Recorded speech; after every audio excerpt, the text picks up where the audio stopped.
começar mais um episódio aqui do Mãe Sem Filtro, eu quero deixar um recadinho, um convite para você muito especial. Se você ainda não faz parte da nossa comunidade lá no Telegram, clica aqui no link abaixo, aqui na descrição desse vídeo, que você vai diretamente para nossa comunidade, aonde você sempre vai ter a exclusividade de saber os próximos temas, quem são as convidadas. Você vai poder participar dos novos quadros aqui do podcast, que é o quadro Desabafo Sem Filtro, que você pode mandar o seu desabafo através de vídeo ou por escrito, pra gente ler aqui, humanizar essa parte da maternidade que sim, tem muitos desafios, a gente precisa falar sobre eles. Participar também do nosso quadro, onde você vai entrar ao vivo com a gente, fazer uma pergunta, tanto para mim quanto para as convidadas, e sobre o tema que a gente estiver abordando, isso através da comunidade. Você precisa estar lá para participar. Não posso deixar o nosso agradecimento aos apoiadores aqui do podcast Mãe Sem Filtro, que são empresas, empreendedoras, mães, empresárias que acreditam nesse projeto que é o Mãe Sem Filtro, que tem essa missão de questionar a maternidade e trazer cada vez novos caminhos para a gente ter uma maternidade cada vez mais leve. Eu te convido a conhecer todos os nossos apoiadores que estão sempre aqui na descrição do nosso vídeo. Não deixem de prestigiar e vamos começar mais um episódio do podcast. Oi meninas! Sejam muito bem-vindas a mais um episódio aqui do Mãe Sem Filtro, que é um podcast pra gente abraçar todas as mães, pra gente trazer muito conhecimento, muita inspiração e também se divertir muito. E hoje eu tô feliz, eu tô sempre feliz, né, gente? Eu já cheguei à conclusão que toda vez eu falo assim, tô muito feliz hoje é uma convidada muito especial, porque é verdade, todas são especiais. Mas hoje é uma mulher muito especial. E vocês vão entender porque ela é muito especial. Ela é especial pra mim, claro, né? Que é a minha rainha, a minha mamãe, que logo vocês vão conhecer. E nós vamos falar um pouquinho, pra quem não sabe, acho que a maioria das pessoas não conhece. Eu falo pra ela que ela precisa contar um pouco mais da história dela, de vida, que é muito inspiradora. Que ela passou por um processo de cura de câncer, de transição de carreira, de uma carreira enorme no corporativo, e também uma jornada de autoconhecimento, que para você, mesmo que você não esteja com nenhum problema de saúde, né, não necessariamente, eu tenho certeza que esse episódio vai te inspirar, talvez, pelo processo que você esteja passando. Na maternidade a gente tem muito disso, né? A gente sai de um trabalho, vai se dedicar para a maternidade, fica perdida. Esse podcast eu acho que vai abrir bastante insight para vocês que querem se redescobrir, às vezes fazer a transição até pela maternidade, né, para dedicar mais tempo ao filho. Fiquem nesse episódio que eu tenho certeza que vocês vão gostar de ouvir a história. Mas antes de eu apresentar, de fato, a minha mamis poderosa, eu quero fazer um convite para vocês, que eu estou com as inscrições da minha mentoria Borboleta aberta. Para quem não conhece, é um programa de mudança de hábito. Hoje, o foco da mentoria é ajudar você a concretizar a mudança de hábito. Então, não necessariamente só para aquelas mulheres que queiram emagrecer. Muitas vezes, depois da maternidade, você parou de fazer atividade física ou não fazia, né? E não cuidava da alimentação e deseja começar a fazer esse movimento de mudança. E a mentoria vai te ajudar. Ela é 100% online. E são 3 meses de acompanhamento que você fica comigo e com o grupo, porque é um acompanhamento em grupo, onde você também tem acesso a treinos ao vivo com a personal, você tem acesso a vários materiais, e-books de receita, lista de compras, tem todo um cronograma, tem videoaula. É um programa completo para te ajudar, de fato, a mudar hábito. Porque o que eu sempre falo é, a questão de se você quer emagrecer, se você quer só manter qualidade de vida, ou você precisa tratar patologias, né? Bárbara, eu tô com diabetes, descobri que estou pré-diabética. Tudo começa pela mudança de hábito, porque a gente trabalha os pilares na mentoria, que é a alimentação, atividade física e sono. É bem completo, é muito bacana, porque você tem outras mulheres para compartilhar aí durante essa jornada. Se você quiser, clica aqui no QR Code, pega esse QR Code, aproveita o cupom especial aqui do podcast e bora, que ainda dá tempo de mudar antes do final do ano. Vocês vão gostar, é um programa muito completo, tá bom? E se vocês tiverem qualquer dúvida, pode ir lá no meu perfil, tem destaque explicando tudo que tem na mentoria, tudo bonitinho. Vamos lá. deixa eu apresentar essa minha convidada, que eu sinto que ela tá ansiosa. Ela estava... Ela estava ansiosa para este momento, porque desde que eu comecei o podcast, eu falava pra ela, eu quero gravar um episódio com você. E até então não surgiu a data, o momento, e nem o tema específico, mas eu sempre falava pra ela, eu quero que você conte a sua história, né? Que tem total relação com o que ela faz hoje, né? Da forma que ela atua, mas assim... A história dela, eu tenho certeza que vai conectar com vocês em algum pontinho aí. Então, eu tô com a Cirlei Pérez Fernandes Coelho, 63 anos, casada, 2 filhos, uma maravilhosa, um mais ou menos. Deixa ele ver isso. 7 netos, mora em Dayatuba.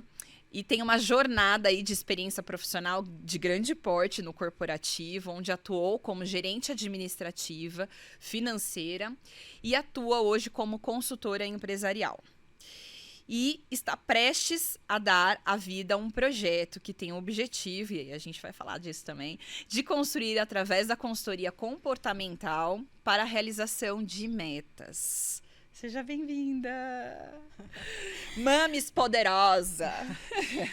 Muito obrigada pelo convite. É um enorme prazer estar com você aqui, né, minha filha querida.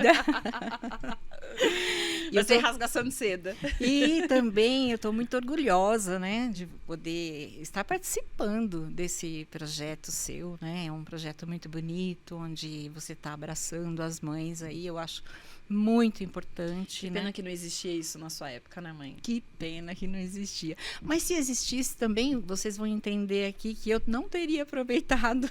Verdade. Né? Então, eu estou muito feliz também de estar aqui. Eu espero que a minha história possa impactar uma pessoa, pelo menos, né? Porque sempre, não é que a minha história é muito importante, não é isso, mas é que a gente sente que quando a nossa história chega para alguém e pode contribuir e fazer com que essa pessoa resolva um pedacinho ou um probleminha ou tenha um insight, né? Isso já é incrivelmente maravilhoso para nós, né? E é isso. Então, vamos lá, né? Vamos conversar aqui. Sobre... História sempre conecta, né? Sim. Você falou assim, eu lembro que quando eu escutei, a gente tem esse hábito de falar assim, espero que toque pelo menos uma pessoa. Eu lembro que uma vez o Joel falou assim, essa história de quero que pelo menos impacte. Ele falou, não, eu quero que todas as pessoas saiam impactadas, né? A gente tem o hábito de falar que é uma, mas não tem como. Quando alguém escuta a nossa história, em algum ponto ela vai se identificar, nem que for do não concordo. Ou talvez penso do avesso, e ela só reafirma a forma com que ela pensa. Enfim, eu conversando com as meninas no último episódio, eu falei para elas o quanto eu acho que a gente aprende através das histórias, né?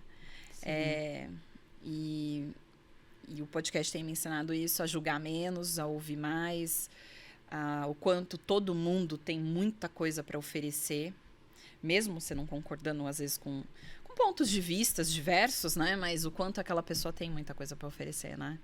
Quando ela conta a história dela. Porque quando a gente só conhece superficialmente, fica só no superficial de fato. E aí quando você escuta a história, você entende os porquês de tudo. O jeito dela andar, olhar, se vestir.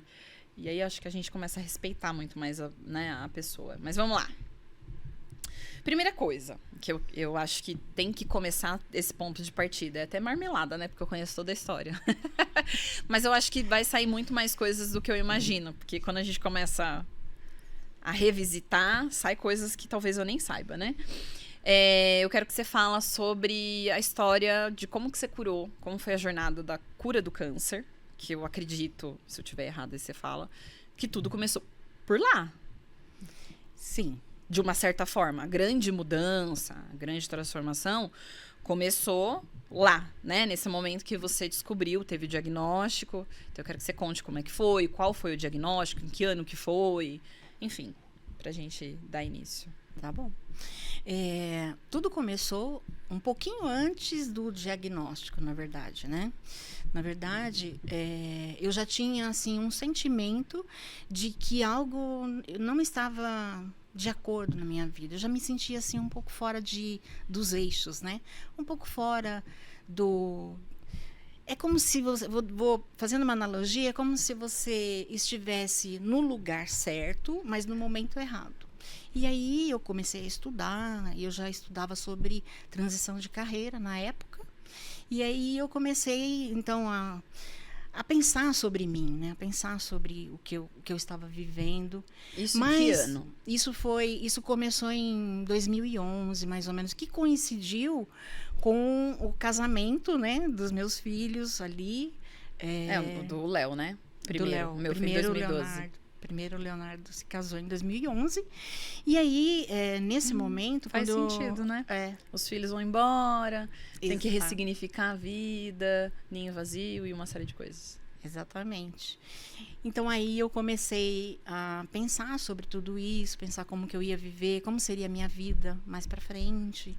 E a nossa mente é assim mesmo, né? Sempre leva a gente para o futuro. E nesse momento... eu vivi, né, muitas contradições, porque eu era uma mulher muito tímida, eu tinha muitas preocupações com a família, com o esposo, com o trabalho, era uma carga muito grande no trabalho, muitas responsabilidades. E eu acho que nesse conflito interno, né, surgiu o câncer, né? Aí teve um diagnóstico para câncer de útero e ovário, que foi em outubro de 2013 o diagnóstico. E aí era uma coisa urgente, eu tinha que fazer tudo muito rapidamente, tinha que encontrar fazer cirurgia, e aí tinha a questão de responsabilidade no trabalho, que eu tinha muitas responsabilidades. Sempre. Exato. A preocupação dela sempre foi o trabalho. Exato. Que coisa, né? Que pesado. Que coisa pesada. Mesmo né? doente. Mas eu não lembro. A gente vai apagando um pouco, né? Era quando o médico descobriu, era muito grave? Tipo, já tava num tamanho, numa proporção muito perigosa, assim? Sim, já tava. Eles falam que tem 4 graus, eu já tava no 3º grau, né? Que depois poderia ter a metástase, né? Depois de um certo grau, eu acho que já é considerado o risco de espalhar, né? De espalhar, pro corpo. de espalhar. E então ele já tinha o câncer já tinha saído do endométrio para o ovário. E no ovário já tinha um tumor de 9 centímetros. Nossa, então coisa. era algo muito urgente, tinha que operar. E naquele contexto todo, né? Eu tinha que tomar decisões. Como que foi receber o diagnóstico? Como foi? Bom, na verdade... Você lembra no momento que você recebeu? Qual a primeira coisa que você pensou, sei lá? Sim, eu já sabia. Por quê? Porque como eu tive um episódio de muito sangramento anterior, verdade. né? Você veio um ano, né? Um ano com um episódio Verdade. procurando especialistas, procurando algum E aí falavam indicativo. que era a sua... climatério, né? Você tava entrando, lembra que a médica falava? Não, isso é normal. É o climatério. E você falava, não é, porque você sentia dor, não sentia? Eu sentia dor e também era muito desconfortável, porque como eu tinha uma atuação profissional muito intensa, tinha muitas reuniões, então eu estava sempre muito insegura, numa situação muito desconfortável. Por causa do sangramento. Por causa do sangramento, que ora ele era baixo, ora ele aumentava muito, então ficava, né, com esse... Inclusive nós fizemos junto com a médica, eu fiz um gráfico e ele tinha assim, não tinha um nível, né, não era nivelado, era muito... Mas ele nunca parava. Então, aí, eu já tinha uma ideia de como a minha mãe teve, né? Sim. Também, em 2001, a minha mãe tinha falecido com câncer de útero e ovário. Também a mesma história, né? Que medo. Isso não me pertence. Não, e também, hoje, a informação, né? É mais... Sim. Prevenção. Minha avó não ia também no médico nunca, né? Isso. Então, quando descobriu, já estava tomado já. Sim. E, então, quando eu recebi o diagnóstico, o médico até ficou um pouco, assim, assustado, porque ele falou para mim, você tá com câncer, né? E você precisa urgente operar. E eu disse para ele, não é assim, isso não pode acontecer assim, porque eu tenho muita responsabilidade, eu preciso ver no trabalho como que eu vou fazer. Então, olha só, minha preocupação era O trabalho. todas as responsabilidades que eu tinha, como eu ia resolver isso. Não cabe na agenda, vai ter que ficar pro mês que vem. Exato. Ai, Mas aí também as coisas não acontecem por acaso, porque com essa história eu pude mudar, porque eu tinha tudo para eu operar num determinado hospital. E com essa história eu tive a opção de escolher, eu tive mais tempo, né, para pensar onde eu iria fazer o tratamento, a cirurgia e o tratamento. E eu acabei fazendo uma escolha mais apropriada, mais assertiva. que foi quando apareceu a oportunidade de ser no... Onde foi? No AC Camargo. No AC Camargo. Eu ia Isso. falar a OC, que é daqui. É. AC Camargo. AC Camargo é um hospital, né, Especialista, referência. Uhum. Então, foi muito melhor do que fazer rapidamente com a indicação. Quanto tempo demorou pra você ir pra cirurgia? Então, eu tive o diagnóstico em outubro, final de setembro, começo de outubro, e eu fiz a cirurgia em novembro. Então, Um mês. Não um mês. Foi tudo bem rápido, rápido. porque realmente era algo Urgente. urgente, né? Então, o convênio também fez o papel dele de fazer todos os processos para que tudo acontecesse mais rapidamente. Eu não lembro, você ficou abalada com o diagnóstico? Na época, eu era aquela pessoa positiva, né? Que a gente chama Falso de falso positivo. Positivo tóxico, que hoje em dia fala? Isso. Você sabe o que é o positivo tóxico? Eu sei. Sabe? Sei. E é isso? Assim, mais ou menos isso. Eu era uma pessoa que pensava muito pelo lado positivo, por causa Da religião. da religião que eu tinha na época, né? E a religião me ajudou muito, Sim. porque Tem que se apegar nessas horas nisso, né? nesse nessa fé. sentido. Mas Nesse você acha que tinha fé ou a positividade? Não, tinha. A fé existiu, claro, porque todas as práticas religiosas que eu conhecia na época me ajudaram a manter foco nessa questão do. Que até uma médica falou, né? Você tem fé, 50% do tratamento está garantido, né? Então, assim, a fé nos ajuda, assim, a focar mais no lado positivo, né? Sim. E por causa disso, realmente ajudou bastante, né? Na época tinha práticas, eu tinha uma prática de verbalizar diária, né? Onde eu agradecia o processo que eu estava vivendo, e isso ajudou muito, porque a gratidão realmente nos conecta, né? Com o nosso melhor lado, com o melhor eu acho que te trouxe paz, né? trouxe Assim, paz mais também. tranquilidade pro processo, para não ser tão conturbador. Também. Porque eu não sei o que... Porque como ela é mais introvertida, a pessoa introvertida não transparece. Por isso que eu te perguntei, você ficou com medo? Qual foi o sentimento, assim? Que talvez na época você não quis demonstrar ou não. Realmente você estava com fé e foi fazendo tudo que tinha que fazer e ponto, acabou. Sim. Não Realmente. ficou com medo? Não, eu não fiquei com medo. Eu não fiquei com medo. Inclusive, eu acho que isso me ajudou bastante. Claro. Porque, Maravilhoso não sentir medo. É horrível sentir medo. sim, eu não tive medo. Inclusive, para as pessoas que participaram, né, que estavam me acompanhando diariamente, eu passava, né, se a pessoa chegasse para mim como aconteceu, né, de uma colaboradora trabalhando ali comigo, chegou e disse para mim: ai, nossa, como pode isso acontecendo com você? Eu disse para ela assim: eu não quero que você pense assim. Eu gostaria que você pensasse que isso vai me trazer algum ponto positivo. E que eu iria perder meu útero, mas que ele já tinha sido para mim algo importante, já tinha tido a maternidade 2 vezes. Sim. E isso já me bastava, né? Então, com muita gratidão, eu iria passar por aquele processo. Então, foi assim que eu encarei tudo, fui fazendo tudo que o médico pediu, eu cumpri rigorosamente, eu mudei minha alimentação, né? Eu coloquei na minha prática o consumo de orgânicos, 100% orgânico. Que a gente tinha na época loja, então isso facilitou bastante, né? Exatamente. Interessante, né? A gente teve a loja bem na época. E inclusive ela foi inaugurada quando eu estava passando pela recuperação da primeira cirurgia, que eu fiz 3 cirurgias, né? Então, ela foi inaugurada 17 dias depois da minha cirurgia, no dia 30 de novembro. É? Sim. Nem lembro a data exata. Mas... A inauguração... Sim. Online. Online. Que ela começou online. Sim. Tá? Então, e nada acontece por acaso, porque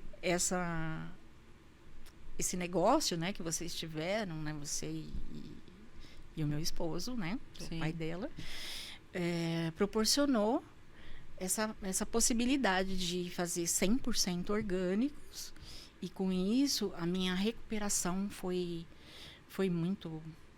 notável, vamos dizer assim. Foi notável. Você trabalhou durante...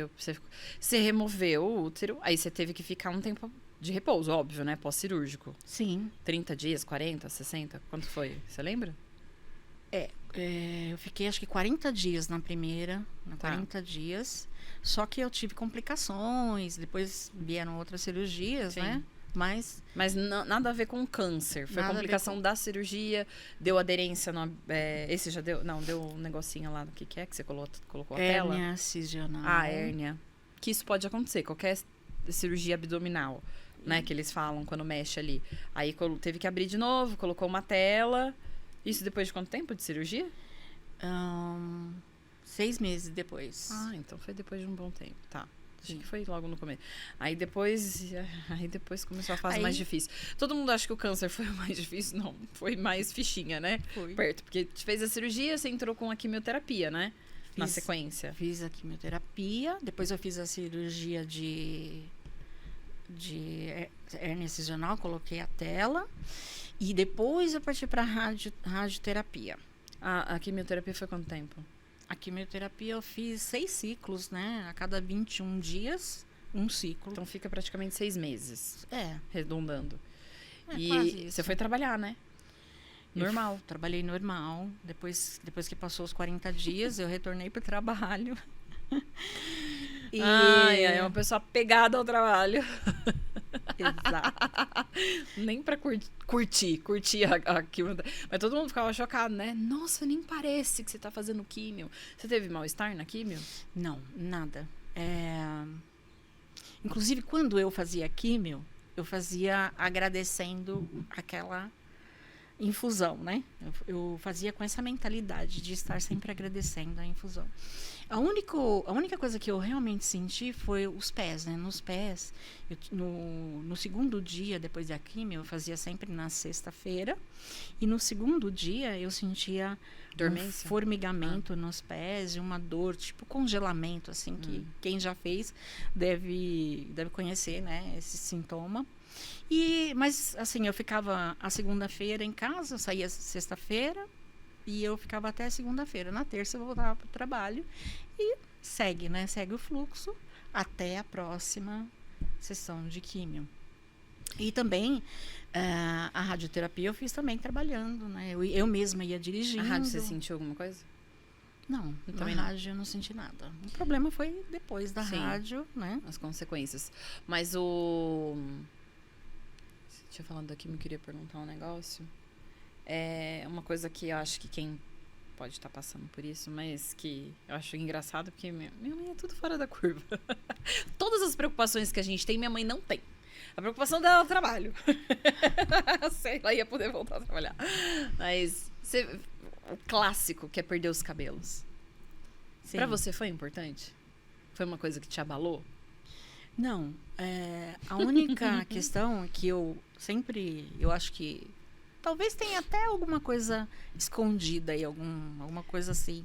Mas eu decidi usar peruca porque eu não queria, era uma coisa que eu não queria, que as pessoas ficassem olhando pra mim no sentido de pena. Então... Porque todo mundo sabe que quem tá careca tá passando pelo processo do câncer, ou com Exatamente. lenço, né?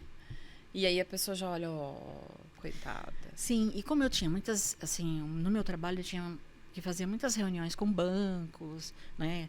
E eu recebia visitas, então eu queria ter essa oportunidade de deixar que esse assunto ficasse somente a meu cargo. Eu queria. E essa é uma questão interessante, porque quando você está doente, né? Quando o normal das pessoas eu estou doente, eu quero dividir, eu quero conversar.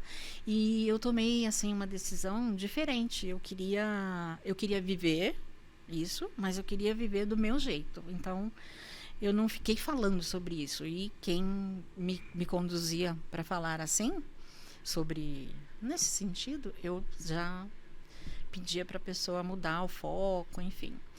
E eu acho que isso me ajudou bastante, porque como eu usava peruca, eu arrumei assim um cabelo muito especial, né? Que parecia bem com o que eu queria, o tamanho e tudo Aproveitou mais. e mudou a cor, que tinha uma cor diferente também, né? Tinha na uma época. cor diferente. E aí foi aí que eu aprendi a me maquiar um pouco mais, né? Porque até então eu não usava maquiagem, justamente para disfarçar a falta da sobrancelha, para disfarçar os cílios que não tinha, os né? cílios. Os cílios. Nem lembrava disso. Exatamente. Então, eu aprendi a me maquiar para Trazer cor, né? trazer Preenchimento também no rosto. e para trazer também essa sensação para o outro de que tá tudo bem, tá tudo acontecendo como tem que acontecer, e assim seguiu, né? Sim. E aí, depois disso, Aí depois quando que você recebeu a alta? Ah, tá de alta, curou o câncer. Você tem uma alta, foi né? agora, em 2020, na pandemia. Ah, só é depois. Não, mas assim, depois dos tratamentos que você fez, o médico faz vamos observar, claro, né? Você fica fazendo monitoramento, mas quando acaba o tratamento e não tem reincidência, no sentido de não tem sintoma e tal, já é considerado, acho que deu tudo certo. Quanto tempo demorou pra isso? Então, são 5 anos de tratamento, de acompanhamento. Não, acompanhamento. Mas durou quanto? Quimioterapia e rádio. O tratamento terminou em setembro de 2014. O tratamento Um ano, então. final, Um ano. E aí, na verdade, 1 ano, mas aí entrou num outro processo, porque aí você teve uma complicação das Exato. cirurgias, né? Isso. Aí, como eu fiz 2 cirurgias, e quando você abre o intestino, abre assim O abdômen. o abdômen, o intestino recebe um impacto de ar, e aí ele reage, né, com os movimentos peristálticos, e aí ele dobrou e colou. Fechou, aí começou um processo, depois dessa cirurgia começou um processo, eu comecei a sentir que o intestino não estava trabalhando bem, né? E isso demorou 6 meses, onde eu fui retirando alimentação, tudo 6 meses até você ir pra cirurgia de novo? Sim. Tá. Quando eu comecei a sentir, foi em 2015, eu comecei a sentir. Por volta de março, eu já tive um episódio. Aí eu fui internada, e aí a gente não detectava o que era. E aí eu comecei a procurar uma médica que me acompanhou na cirurgia. Sim. E ela dizia sempre que não tinha nada, porque o intestino a gente não consegue ver, Não. né? Mas eu fiz vários exames e Até colonoscopia você fez? a colonoscopia eu fiz só depois da cirurgia. Não tive Mas por que condição. ele... Eu tinha que fazer uma E colonoscopia. não conseguiu? Só que quando eu fiz todo o preparo, a você passou colonoscopia ia acontecer numa clínica. Eu fiz todo o preparo. E aí eu passei muito mal, né? Porque como o intestino estava dobrado, aquele líquido ele faz uma pressão para o intestino fazer a limpeza. E aí eu passei muito mal no caminho. E aí nós voltamos e O médico achou por melhor também nem insistir. não Já foi era um feito. sinal de que estava muito interrompido, né? Esse que ela tá falando é quando o intestino se movimenta de forma diferente, né? Porque mexeu ali, aprofundou. E isso pode acontecer numa cesárea, por exemplo, né? Porque a gente também entra camadas, né? Ali pra dentro do abdômen. E aí ele se enrolou e gruda na parede do abdômen. E aí não passava mais o conteúdo de comida e tudo mais. E nisso fermentava pra caramba. Ela ficou com o abdômen que parece que tava grávida. Um abdômen estendido. Ela sentia muita dor. Não conseguia ir no banheiro. A barriga fazia barulhos absurdos de gases ali, com pouquíssimo. E aí ela muda a alimentação, tira isso, tira a fibra. Até que foi um processo, né? Para de comer grãos. Diminui carboidrato. Faz uma alimentação mais vegetariana. Não, sai do cru, vamos pro totalmente cozido. Bate, tritura. Vamos coar também. E aí chegou no ponto que ela só tomava líquido e mesmo assim... E aí ela foi emagrecendo, definhando, literalmente. E nada, e não melhorava, e ninguém descobria. E tinha suspeita já, só que o médico tinha muito receio, né, de abrir. Sim. Porque se é intestino, e ele já, certeza que ele sabia da gravidade, né, provavelmente teria que cortar uma parcela e talvez ela não sobreviveria, né, porque teria que comprometer muito o intestino. E aí poderia morrer na cirurgia. Mas a complicação maior, o que a gente achava engraçado, né? Quando a gente olha pra trás, quando você descobriu o câncer, a gente achava que aquilo era o fim, né? Assim, porque todo mundo pensa que o câncer é o fim. Apesar de ter bastante evolução de tratamento. A gente pensa, puxa, pode ser o fim. E mal sabia o que tinha por vir, que foi a pior parte, foi quando você passou por esse processo do intestino, né? Foi. Nesse processo, eu emagreci muito. Eu fiquei com 39 quilos. E eu me escondia. Eu me escondia com roupas mais largas. Sim. Na empresa, as pessoas e você continuou trabalhando? Eu continuei trabalhando. E às vezes eu sentia tanta dor que eu tinha que ser... alguém tinha que me levar para casa e o meu carro ficava na empresa. E no outro dia eu ia buscar, né? Enfim. Cara, foi uma loucura mesmo. Você já parou para pensar o quanto foi doentio? Da minha parte? Sim. Sim, já. Já? Já.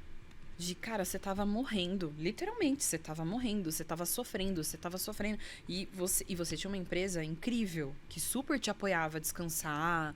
Sim. Se distanciar se necessário. Por quê? Você consegue analisar hoje o porquê que você era tão bitolada a ponto de não se permitir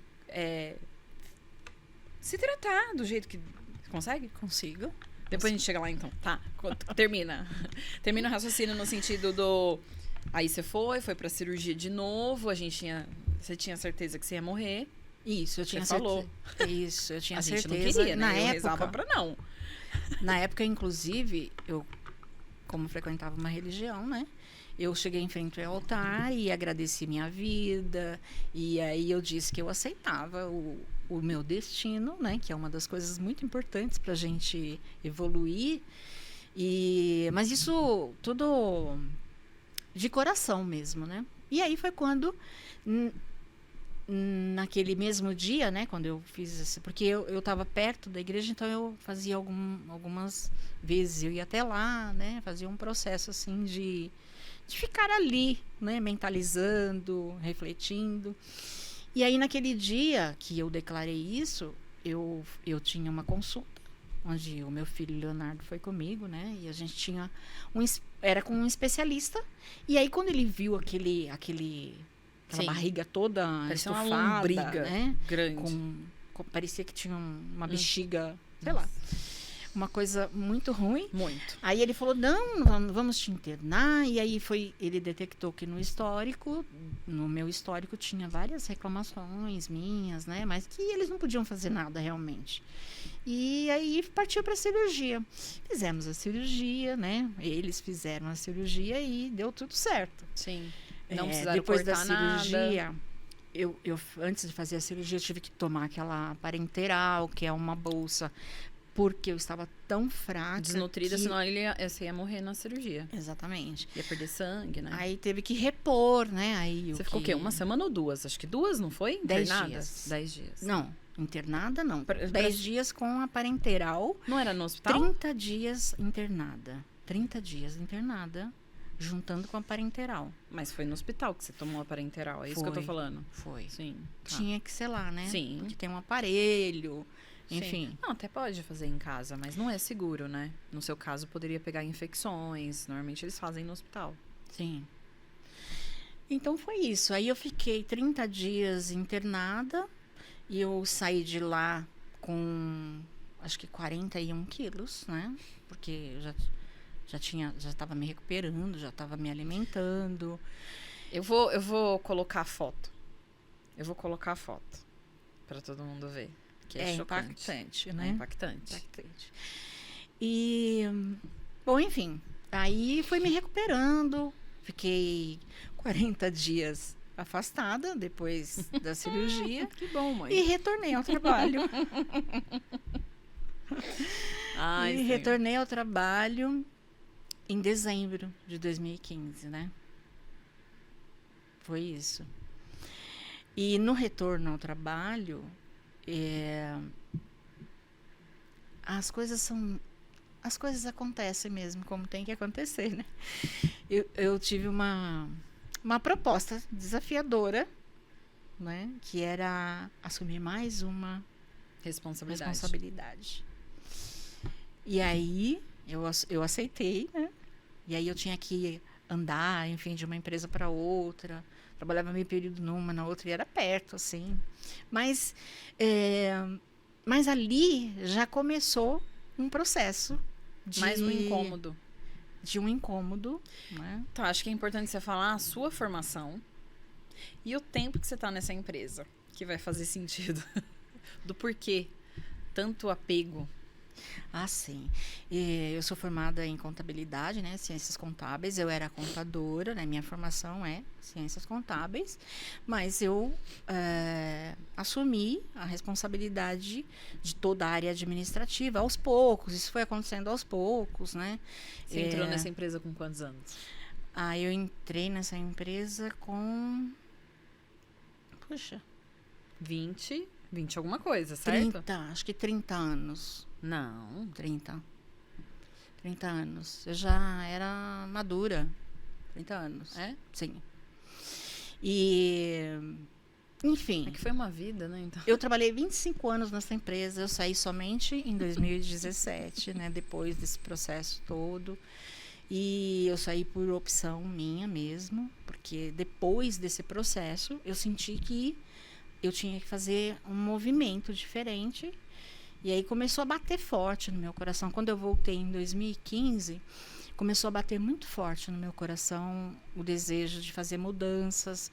E aí também todo esse processo me trouxe muitas reflexões, né? Enquanto eu passei por tudo isso, eu passei também fazendo as minhas reflexões, né? Procurando, porque assim, eu tenho a característica, né, de analista, planejadora. São dois perfis que eles requerem que você se aprofunde. E eu senti que A doença aprofundou mesmo, né? Sim.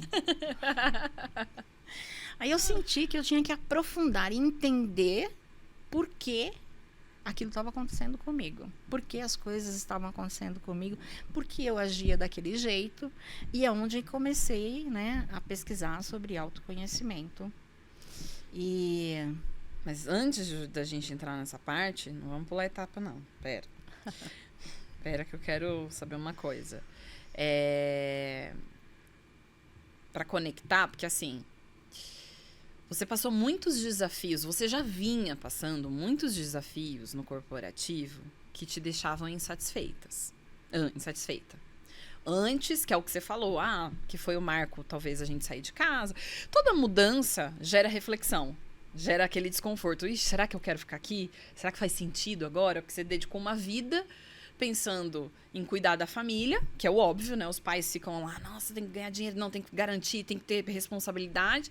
E, de repente, os filhos vão embora, metade do sentido vai embora. Porque você faz tudo isso por alguém, não só por você, né? Já foi um ponto. Você quase morreu.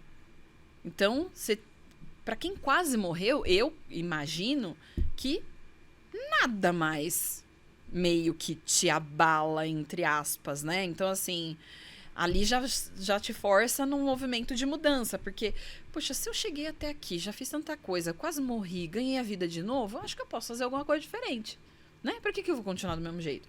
Mas você já vinha com um histórico de muitas insatisfações no corporativo, que eu acredito que muitas pessoas passam por isso, e eu quero que você conte pelo aspecto, não precisa dar nome, obviamente, mas assim, a audiência é mulher. E a gente sabe o quanto a mulher sofre dentro do corporativo, além de qualquer ser humano. O corporativo é uma organização, existe uma ordem, existe um funcionamento que muitas vezes é cruel mesmo, né? É bem canibalista, né? Um comendo o outro, é uma hierarquia, eu quero chegar, tem que bater meta, tem que dar resultado, quero prosperar dentro da empresa, então quero, né, galgar, enfim, todo mundo quer, né? E você vinha com esses desafios, então eu quero que você conte quais eram esses desafios que já aconteciam e que quando lá na frente você olhou para eles e você já não queria mais passar por aquilo, né? Aquilo foi importante para você deixar porque você tinha um desejo lá dentro. Você tinha um desejo. Tinha um desejo. E que não foi atendido, e aí por vários motivos. Enfim, então eu quero que você conte quais eram os desafios que você enfrentava. Bem, eu era uma mulher muito tímida, né? Assim, com uma capacidade, hoje eu sei disso, né? Qual o meu potencial, o meu, vamos dizer assim, o meu desempenho era forte. Eu dava muitos resultados para a empresa. Muito. Mas o que eu queria era muito simples, né? Que eu acho que todo mundo quer. Eu queria ser reconhecida, não por quem eu era em si, mas pelo trabalho, de forma pelas suas simples, competências. Pelas competências, né? Mas eu era muito tímida, então eu não conseguia me relacionar com isso de forma a colocar para a empresa quais eram os meus sentimentos. Então, por isso, eu sofri muito, porque a timidez, ela é... Tem vários fatores, né? Mas a timidez, ela nos impede de colocar os nossos sentimentos. E esse sentimento, ele fica represado, né? Ele fica reprimido. E aí você começa com um diálogo interno. O diálogo interno te leva à doença. Hoje eu sei que é isso que aconteceu comigo. E isso aconteceu comigo em todas as áreas. Porque eu era tímida não só no trabalho. Eu era tímida também nos relacionamentos. Sim, guardava tudo pra você. Entre amigos, na própria egrégora. Então... Você não se posicionava. Eu não me posicionava. Não se vendia dentro da empresa. Exato. Minha mãe era a pessoa que virava à madrugada, resolvia todos os problemas da empresa. Problemas seríssimos, envolvendo muito dinheiro. E quem ganhava o mérito, vocês imaginam, né? Não era ela. Era o superior. E o superior era quem? Homem. Né? Sempre tinha esse homem, não só ele, mas teve outros homens que entraram na jogada, que eram seus superiores, que eram inferiores em competências. Você era muito melhor. Mas como eles eram muito tubarões, muito bons em se vender, em passar por cima de quem for necessário, eles se mantinham nessa posição. Que é a realidade da maioria de quem tá no corporativo. Você não é... E mulher, né? Mulher, assim, saindo totalmente da sua essência, né? Da sua delicadeza, da sua intuição. A mulher acaba não tendo muito espaço nesse... a não ser aquela que sai pra essa energia masculina, né? Sim. E fica ali, enfim. E sofre, porque, querendo ou não, também sofre, porque vai contra a sua natureza. Sim. Então, sobre isso, eu quero deixar um pouco mais leve. Né? Agora, gente, eu tô falando a verdade. Agora que você... Não, mas vamos falar o que é verdade? É isso que eu queria que você contasse. Qual era o cenário de desconforto na época? Sim, sim. Hoje eu sei que com o seu autoconhecimento, a gente ressignifica, enxerga que é tudo sobre você. Sim. Nós vamos chegar lá. Eu já sei o lado bonito da história. Vamos mostrar o lado feio, realista. O cenário real de um corporativo é cruel. Beleza. Não é cruel? É cruel. É cruel e tem que ser assim. Não é que tem que ser assim. É que funciona a empresa assim. É um organismo vivo, né?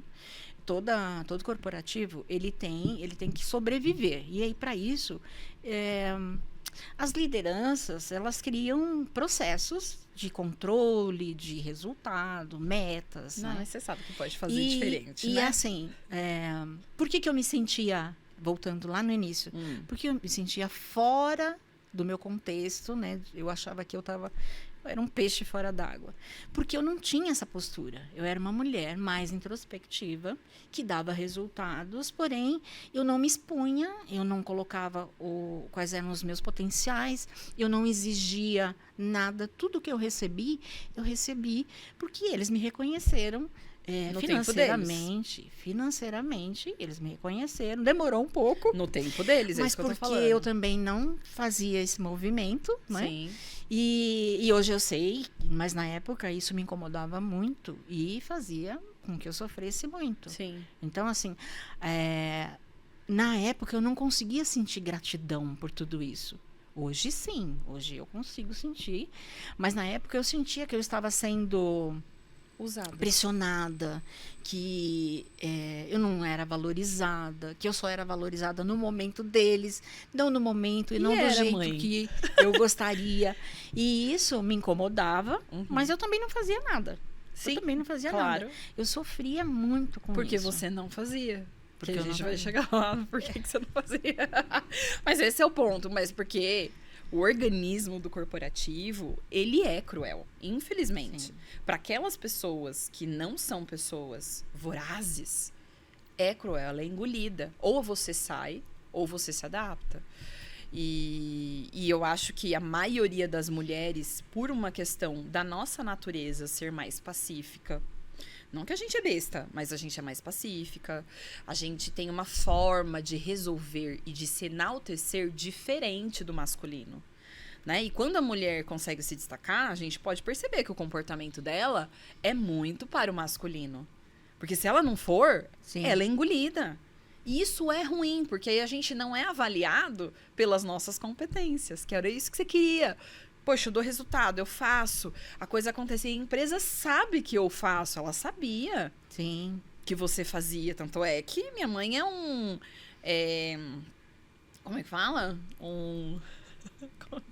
Eu ia falar monumento, não é um monumento. Não sei o que você quer falar dele lá? Lá? É. Ah, sim, eu tenho uma marca registrada lá, né? Que Como é é... que eu quero... Ela faz parte da história da empresa, entendeu? Porque ela conheceu o dono, né? O dono é falecido, agora quem cuida são os filhos. Os filhos são muito gratos, tiveram, assim, né? E a minha mãe tem gratidão também, porque apesar de não ter ser rico, que não tem nada a ver diretamente com eles, né? Tinha outros superiores abaixo deles que resolviam essas coisas, mas na época do câncer, né, da sua doença, Sim. nossa, super ampararam. Minha mãe tinha o melhor convênio. Enfim, de uma certa forma, acho que eles retribuíram a tempo, né, de curar um pouquinho a ferida Sim. do passado. Total. Mas, né, fizeram o papel deles e vamos dizer que... né, Total. Não, precisava pra quitar. Isso que bom que eles fizeram, porque aí quitou, fechou, né? Mas só falando porque você teve essa dor, que é o que muitas mães vão se identificar. Estão no corporativo, se tornam mães. Sim. Aí muda a figura. Aí essa mãe não se encontra, ela sente fora do contexto. Por quê? Porque ela é mãe. E aí, para ela se doar do jeito que a empresa espera, né? De dar resultado, bora fazer... O filho não pode ficar doente, enfim, aí outras demandas, ela sai. Ela é expelida pelo sistema, porque é difícil manter, né, nesse mesmo padrão quando você já tem outras demandas ali e que hoje algumas empresas estão com uma mentalidade, incentivos diferentes, mas são pequenas, né? E ali você começou a ficar incomodada por essas questões, não reconhecimento, não conseguir se posicionar, era muito sofrido. E aí depois? Do câncer. Do câncer não, né? De todos esses processos que aí você falou. Aí você veio... Aí eu vim fazendo reflexões sobre fazer mudança. Eu tinha que sair desse contexto. Era crucial para mim sair disso, porque isso estava... Eu já tinha... eu não tinha compreendido literal, Mas, assim, o nosso corpo, ele é sábio, ele sabe o que a gente precisa fazer. Sim. E eu queria sair dali a qualquer custo, mas eu também tinha As crenças. a crença de que eu não podia sair. Primeiro ponto não é só crença. Eu tinha um compromisso. Eu acreditava que eu tinha um compromisso com a empresa. E aí eu tomei a decisão de sair, mas eu demorei muito para comunicar. Eu tomei a decisão de sair em novembro de 2016 e só comuniquei em junho de 2017. Eu fui preparando, né, a família. Tinha pessoas na família que eram muito preocupadas com essa questão. Tem uma situação de que o meu marido também tinha problema de saúde, tinha a questão do convênio. E era uma decisão muito difícil de tomar, mas eu já tinha tomado a decisão e eu precisava só mesmo conscientizar todos, preparar todos que estavam Planejadora. junto comigo, planejadora que sou. Não vai ser da noite pro dia. Eu já tinha saído. Sim. Então, enfim, aí eu comuniquei, eles entenderam, eu fiquei prestando consultoria por mais 6 meses, né? Porque até encontrar um outro gestor que faça o papel, enfim. E mesmo assim, mesmo o acordo, eles ainda não tinham conseguido uma pessoa para substituir literalmente, mas mesmo assim, acordo, né? Foi feito. E aí, nesse processo, eu saí, mas eu já saí com o meu plano, né?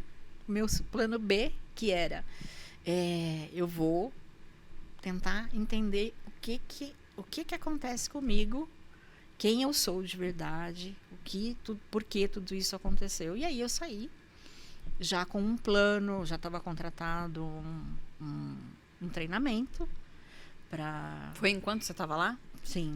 Eu não lembrava disso. A empresa já tinha já tinha o hábito de contratar coaches para gestão, mas para mim ainda não tinha acontecido. E aí eu já tinha intenção de contratar um coach ou fazer algum processo assim. Só que na época, como existia essa dor, esse desejo de fazer mudanças, então eu decidi, por uma sugestão inclusive sua na época, né? Você falou assim, então agora temos aí um novo serviço que é de coach. Nossa, mãe, tem a sua cara. Não sei se você se lembra disso. Não lembro disso. Mas foi. Assim, tudo acontece como tem que acontecer. Eu sou dessas que dou a profissão pros outros. Aí também o Leonardo. Não, eu lembro. Não, pera. Você tá me dizendo que eu que te dei a ideia de fazer o curso de coaching? Foi. Onde que será que eu vi que eu não lembro? Eu achei que Você tinha achado uma amiga, Dani, tá. que ela já estava fazendo na época, em 2017, sim. E aí, ou alguém que você viu, não sei se era ela ou se alguém... Não, acho que porque a Dani primeiro começou com... Será que foi com o coach primeiro? Porque hoje ela se formou Nutri também, né? Enfim, tá bom. Não lembro exatamente, não lembro. Sim, mas foi. Ah. Foi isso. E aí, eu já saí da empresa com um treinamento, como já era para ter feito, mesmo trabalhando lá. É que como teve problemas de saúde com o meu marido, né, na época, eu pedi para adiar, eu já tinha adquirido o treinamento completo, mas eu pedi para adiar. E aí eu entrei nesse mundo maravilhoso do autoconhecimento, onde você descobre muitas coisas sobre você, né? E é por isso, muitas vezes, eu acredito mesmo. Muitas vezes a empresa, ela só investe em funcionários que ela realmente tem interesse em fazer essa líderes, né? Normalmente líderes. Liderança. Por quê?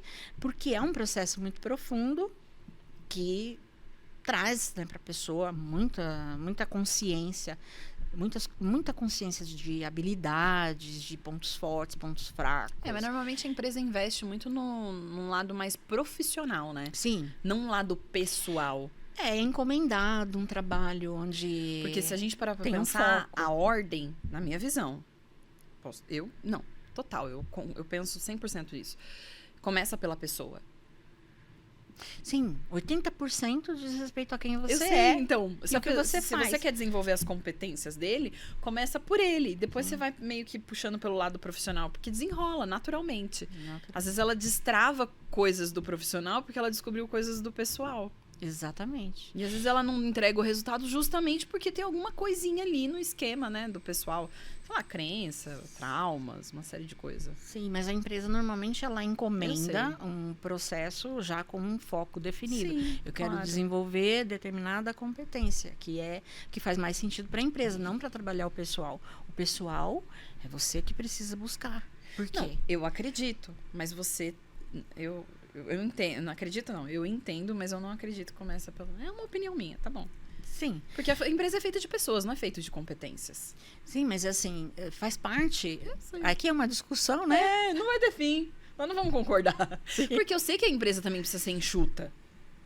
Né? Porque se ela for pra pagar treinamento... Mas eu acho que ela conseguiria resolver 90% dos problemas dela se ela investisse na pessoa. Porque quem tá por trás das competências é uma pessoa. Sim. Sim. E eu acho que o futuro é Vai esse. ser esse, vai ser esse. De investir na pessoa. Porque Uhum. sem a pessoa, sem a pessoa estar num equilíbrio, né, emocional, né, entendimento, de autoconhecimento, ela não consegue dar o resultado Sim. que nós queremos, a empresa Tô quer. rindo, Né? porque eu acho que a empresa tem um medo de ela descobrir que não quer estar ali, né? Porque tem Sim, isso. tem. Inclusive, tem uma pessoa que me falou sobre isso. Eu sei, eu lembro que você falou. A empresa vai lá, paga um desenvolvimento pessoal e a pessoa descobre, não tô no lugar que eu queria estar. Tchau. Vai embora. Então, é uma coisa engraçada, mas como eu tomei essa decisão, uma colega, né, disse para mim, acho que vou te contratar para fazer um processo comigo de coaching. Mas tenho medo de Não, sair. peraí, não, eu desisto porque eu tenho medo de fazer como você fez, de desistir de tudo, né, de fazer essa mudança, porque para mim tá confortável e tá tudo bem, né? Cada um Sim. mas mas não significa que você vai descobrir também que você quer ir embora, assim, mas existe uma parcela, Existe. obviamente, muito grande. Que as pessoas só estão muitas vezes lá porque precisam e não porque querem, Sim. né? Mas enfim, tá. Eu até perdi o raciocínio de onde a gente tava, mas assim, você tava contando do porquê que você foi fazendo a transição. Você fez o planejamento, minha mãe é planejadora, então você preparou financeiramente para fazer essa transição e eu apresentei, você tá falando, eu não lembrava disso, eu apresentei. Aí você foi lá fazer o processo de treinamento de coach. Isso, de profissional coach. E o que você você descobriu nessa época? Qual foi o... Ai, nossa. Acho que o grande... 1.2. Eu descobri isso, que o motivo de eu não me posicionar foi muito importante para mim, era exatamente porque eu não sabia, eu não tinha a consciência de quais eram as minhas habilidades. E aí eu fui vendo que eu não sou vamos dizer assim, eu não tenho habilidade total de comunicação, mas eu tenho uma habilidade analítica, planejamento. Uhum. E aí, olha só, eu trabalhava numa área que era total de análise e planejamento. Então, eu estava no meu potencial máximo. Né? E eu não tinha essa consciência. Por isso que você performava, só não era reconhecida e você não tinha essa autoestima, né? Exatamente. De se reconhecer. Aí eu descobri que muitas coisas estão dentro de nós, né? E que o que me travava era exatamente esse ponto de não me dar esse merecimento, né? De ter toda essa bagagem, enfim. E eu lá, eu tinha um gestor, né? Que ele sempre falava sobre isso. Ele dava alguns detalhes, sabe? Ele falava assim por alto, mas ele não era diretamente incisivo, porque provavelmente tinha-se essa questão, né? De eu não posso falar, né? E realmente ninguém pode dizer para você o que realmente você precisa fazer. Poderia, se ele fosse um mentor que tivesse interesse. Você tá falando do seu chefe? Meu chefe. Não, ele não tinha interesse em te ajudar. Provavelmente não, porque ele já tinha escolhido, já tinha feito as escolhas. E ele já tinha declarado também que ele não tinha interesse. Não tinha. Não tinha. E veja só, eu sou uma mulher mais sensível, porque tá dentro essa timidez toda faz parte do meu processo de criação, né? De ser sensível. E o corporativo, ele quer mulheres mais agressivas, né? Então, e é por isso que eu me sentia um peixe fora d'água, né? Um peixe fora d'água é aquela pessoa que está no lugar certo, né? Ou está no momento certo, mas não está no lugar certo. Por quê? Porque precisava ser agressivo. Uhum. E hoje eu acredito, né? E eu acredito que no futuro as empresas também vão pensar sobre isso. Não é a agressividade, muito pelo contrário. É essa questão de abraçar, de querer, né, fazer o bem, de ser uma pessoa mais com mais compaixão, né, que as pessoas que estão sendo lideradas por elas se sentem acolhidas e podem chegar a conversar com seu líder, se abrir. Sim. E eu tinha liderados, né, que conversavam comigo sobre tudo. E que até hoje falam, como você faz falta, né? E eu deixei uma marca, porque eu era uma pessoa muito, muito assídua em tudo, né? Muito determinada, mas eu também não era uma pessoa agressiva com as pessoas. Toda a agressão eu joguei para mim. Por isso eu tive o câncer. Toda a agressão, toda a negatividade eu joguei para mim. Então, assim, a gente vai falar muito, mas hoje é conhecido como a síndrome da salvadora. Que você faz tudo pelo outro. Protege todo mundo. Protege todo mundo, resolve a questão de todo mundo, mas esquece de você, que é o principal, né? Sem olhar para você, você cai. Eu acho engraçado que isso é muito difícil uma mulher não ter. Porque Sim. Eu não sei, mas a mulher tem muito espírito de salvadora. Sim, e principalmente as mães, né? Sim. Elas têm... Aí incorpora um negócio sinistro. É os filhos, as amigas, quer salvar pai, quer salvar mãe, quer salvar vizinho, periquito, papagaio.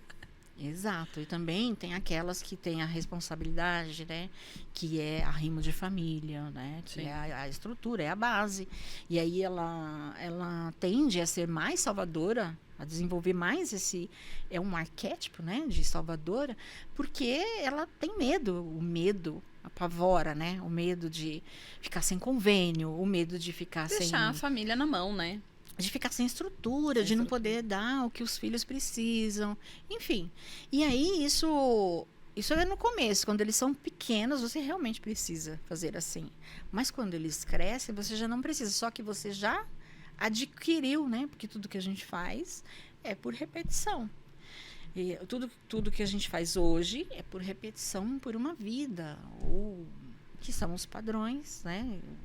Repetitivos também, e são as crenças que a gente tem.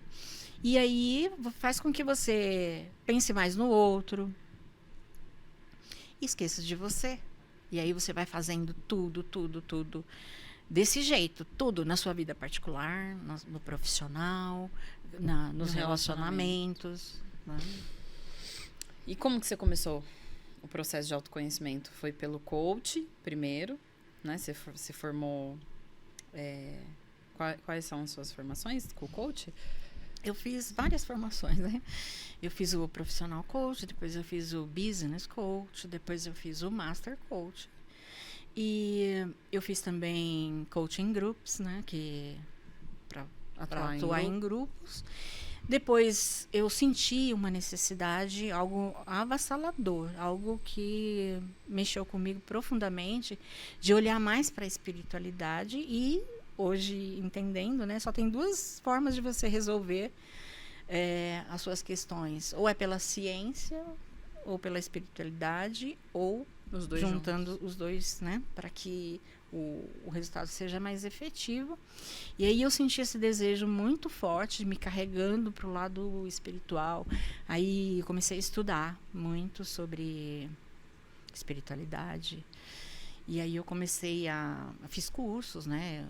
Eu fiz a alquimia, estudei a alquimia, que era importante para mim entender era uma curiosidade que eu tinha sobre o poder dos chakras, né, as energias. Aí eu fiz radiestesia, me formei em terapeuta, né, de radiestesia. Vai ser extenso. Eu costumo falar que ela se tornou a minha velhinha mística. Porque ela foi começando a estudar tudo que vocês imaginarem, assim, que coisa que ninguém entende nada, nunca ouviu falar na vida. Não, porque não sei o que, aí eu tô estudando, aí eu tô acompanhando um cara que fala de um negócio, e é uns nomes engraçados, tudo faz muito sentido. Eu escuto tudo, eu já sou mestre em tudo. Tem gente que fala pra mim, nossa, você parece coach. Eu falo, eu sou, de tabela, de tanto que... Porque minha mãe fala tudo pra mim, entendeu? Ela estuda, ela vem contar pra mim, aí ela estuda espiritualidade, o livro que ela tá lendo, quem ela tá acompanhando. Ela fala que eu não... Tem hora que eu falo pra mãe, pelo amor de Deus, mãe, dá um tempo, porque é muita coisa. E ela repete, né? Mas... é bom, porque eu aprendo muita coisa. Eu falo pra ela, você acha que eu não escuto? Mas eu escuto, sim. E eu gosto. Faz sentido, eu fico reflexiva. Mas é engraçado, porque, assim, tudo que ela vai fazendo eu já fiz junto. Já tô formada de tabela. Quando eu vou ver, tá no meu linguajar também. Sim. Ah, os padrões. Ah, não sei o quê. Ah, não, isso aqui, esse órgão, você tá com dor de cabeça? É porque isso... Ela tem uma explicação pra tudo. Sim.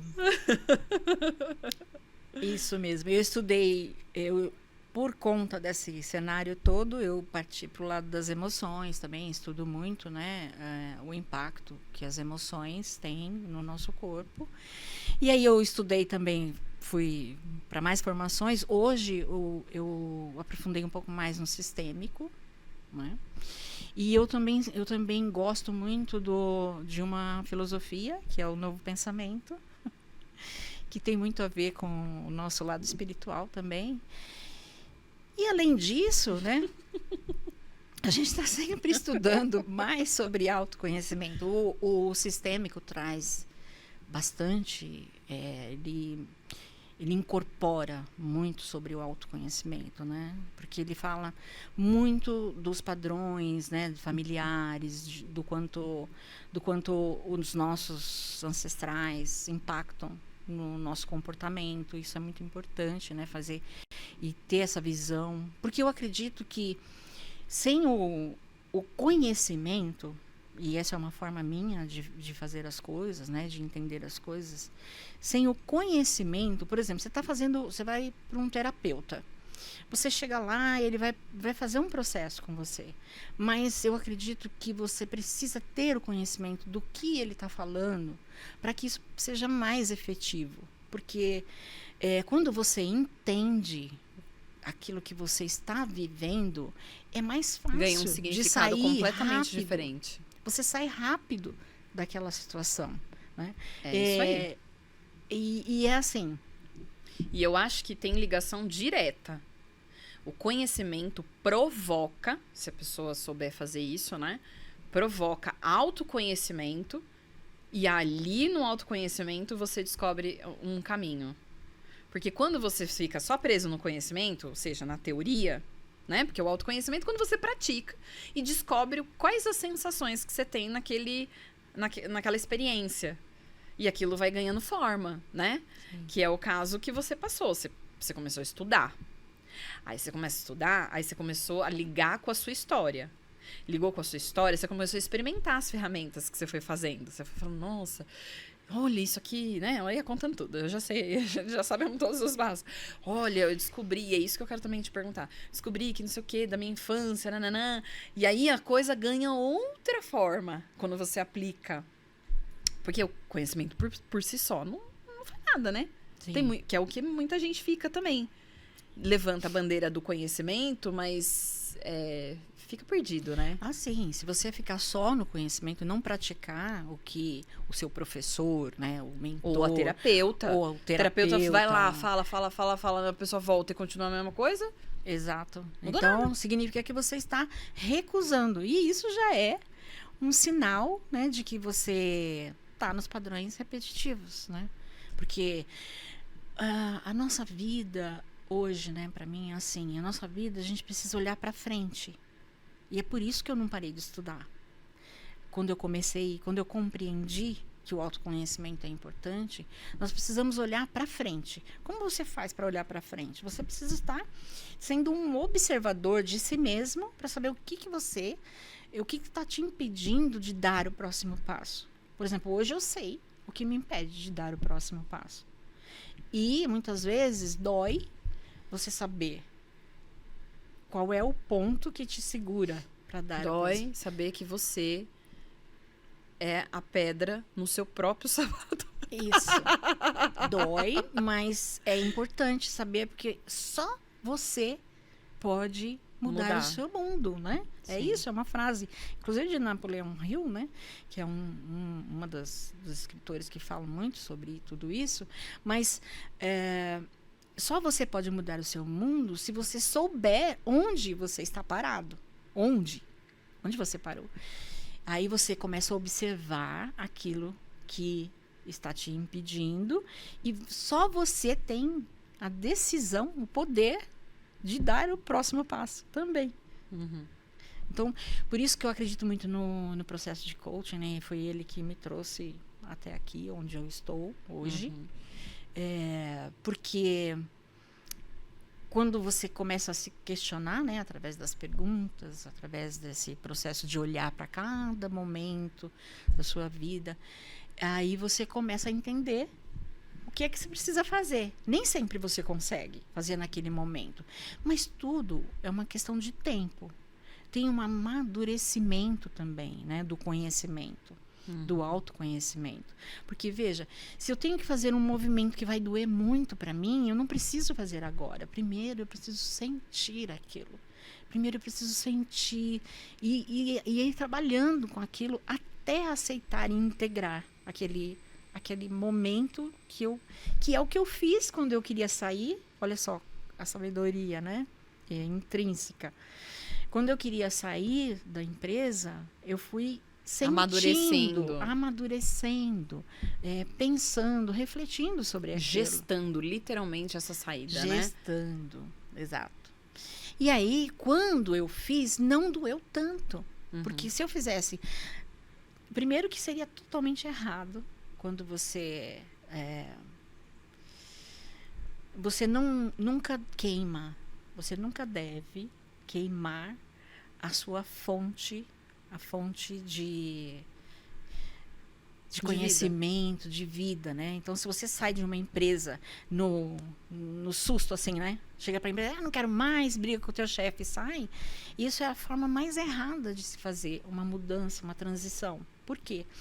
Porque você está ignorando tudo aquilo que você teve, toda a troca que você teve naquele trabalho.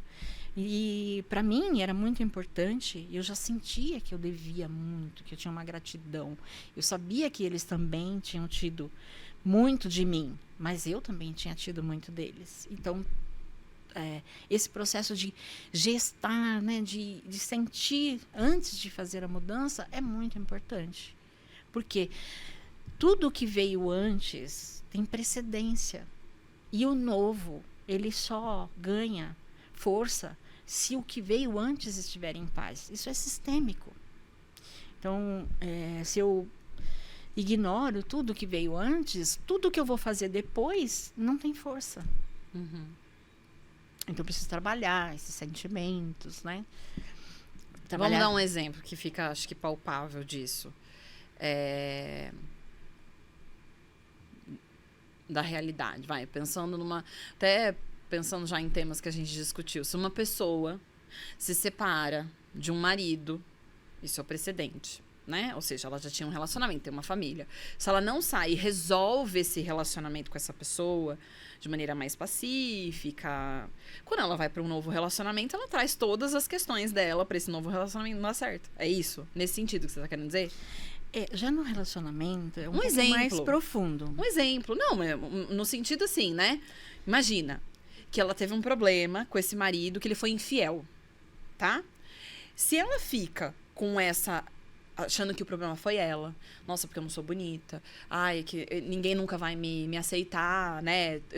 Ela leva, e realmente isso acontece, né? Ela leva pra esse novo relacionamento, essas inseguranças, o ciúme, a falta de autoestima, e ela deposita tudo aquilo que ela sentia no casamento no próximo relacionamento, sendo que não tem nada a ver, outra pessoa, outra... É mais ou menos isso? É mais ou menos isso, só que é muito profundo para falar de relacionamento. Eu colocaria isso Tá, dá um numa outro exemplo. amizade. Tá bom. Eu colocaria isso num círculo de amizades, por exemplo. Seria um exemplo mais adequado, porque no relacionamento tem outras implicações, no Sim. sistêmico é causa muito dos mais filhos, profundo, tá bom. né? Mas no relacionamento, por exemplo, eu tive uma amiga e ela brigou comigo, ela me traiu, ela falou mal de mim, tal. Quando eu vou para um outro, se eu não entendo o que acontece aqui, se eu não resolvo isso que acontece aqui, muitas vezes eu vou encontrar nos próximos relacionamentos A o mesma mesmo coisa. cenário, porque o problema não está com o outro, né? Sim. Está em nós, né? Nossa, que chato, né, E gente? aí, ó, uma frase que é muito interessante, 80% diz respeito a quem você é e o que você faz, como você faz. E 20% são as estratégias que você usa, o seu conhecimento. 80% diz respeito a quem você é, e isso é muito importante. Por isso que o autoconhecimento tem esse peso grande para solução de todos os tipos de problema da nossa vida, né? Quando você vê o que você está pensando sobre aquilo, o que você está sentindo sobre aquilo, como você está reagindo sobre isso, você entende que tudo está nas suas mãos, né? Sim. Bem chato. Não dá nem pra terceirizar. Nem pra dividir o peso. Ai, que coisa difícil. E essa é a famosa autorresponsabilidade. Sim. Porque a responsabilidade está realmente em você tomar a decisão, em você entender o que é que você faz. E assim, ó, a maioria do que eu faço, tudo que eu faço, como eu faço uma coisa, eu faço todas as coisas. E é verdade. E aí entram os padrões repetitivos que a gente adquire na infância, né? Ou na juventude.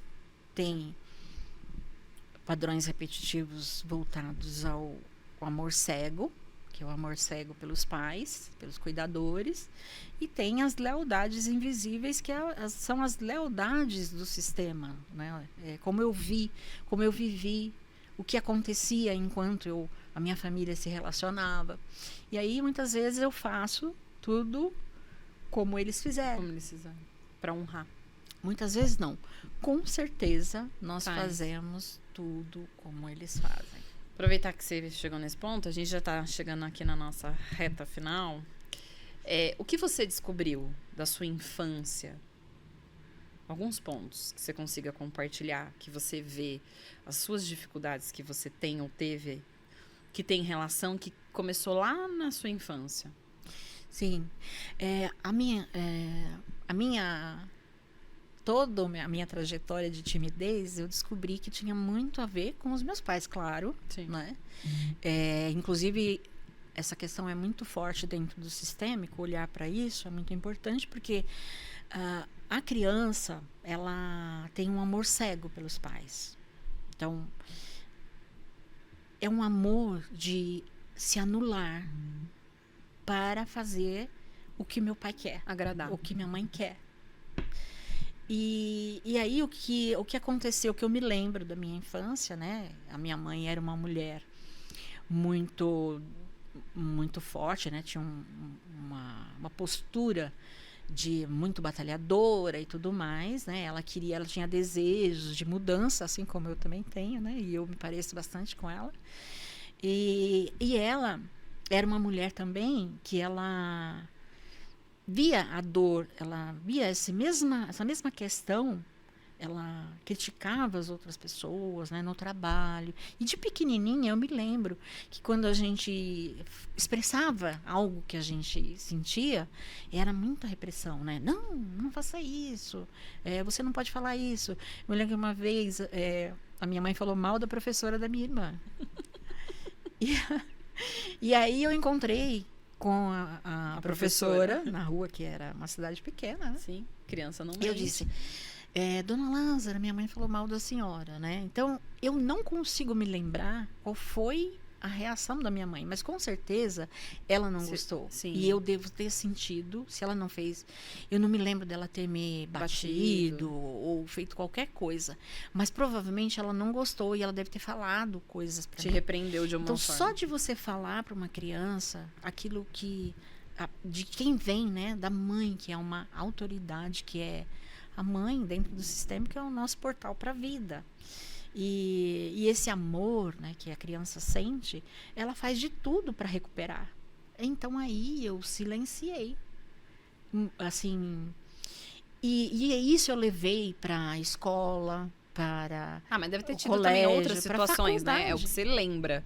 Que Sim. nunca é uma situação só, né? Não, Repete. não, muito. essa é uma coisa que eu me lembro. Sim. Mas assim, eu não tive, assim, a minha mãe, ela não era uma pessoa dura ao ponto de bater. Ela era uma mulher muito Não, determinada. ela era forte nas palavras, né, mãe? Forte nas Eu palavras. Mas Fui criada pela minha avó, determinada. gente. Então eu sei bem como era a bichinha, porreta. Então, mas olha só, a sua visão dela Como como neta. como neta é muito diferente da sim, minha sem dúvida. criança, Porque- da minha criança Sim, para mãe. sim, né? porque eu me lembro que ela era bastante castradora. Ela era bastante. Sim. Como neta. Agora eu vou falar como neta. Minha avó era muito dura, assim. No jeito de... As palavras dela era dura. Mas porque da vivência e tudo mais, né? Mas eu acho que eu não assimilei... Não, eu assimilei muita coisa por muito tempo. Porque eu te falei que eu descobri... Olha isso! Ó aqui a conexão. Eu falei pra você, eu descobri porque eu era tímida. Porque eu fui diagnosticada. Eu fui de... Não dá pra rir direito, que dói a barriga. Eu descobri que foi assim, ó. Meus pais contam a história assim. Nossa, meu pai sempre fala isso. Você era muito tímida. Porque você se escondia atrás da sua mãe. E isso nunca entrou na minha cabeça, depois, assim, maior, né? Depois de uma certa idade. Eu lembro como eu era. Eu tinha realmente vergonha. Mas eu tive um marco, assim, de mudança. Que depois as pessoas falavam assim, nossa, você é tão pra fora, nossa, você fala tão bem. E aí isso gerou um conflito interno, porque eu falava assim, peraí, eu fui metade da minha vida, né, depois de uma certa idade, depois da minha vida como tímida. Aí, de repente, eu sou não tímida, eu sou uma pessoa que falo, sou uma pessoa que falo bem, me expresso bem, e isso dava uma bugada, porque eu falava assim, quem eu sou? Eu sou ou não sou tímida, né? E aí, eu buscando umas memórias no podcast.